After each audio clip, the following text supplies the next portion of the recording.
El tratamiento que ofrecemos aquí se llama terapia compleja o terapia física descongestiva, que incluye pues, sobre todo el cuidado de la piel, el drenaje linfático manual, el vendaje multicapa y ejercicios terapéuticos.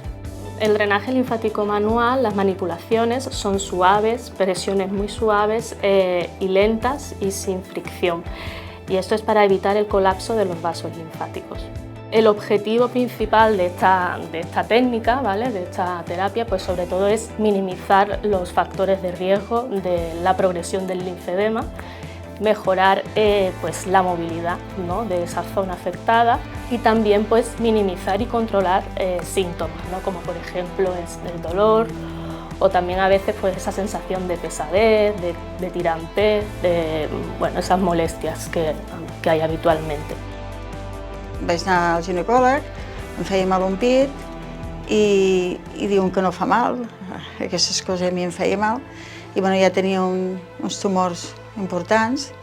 Me varen operar molt ràpid, quasi 3 setmanes, totes les proves, i bueno, de llavors una quimio molt forta, de les més fortes, i radioteràpia també.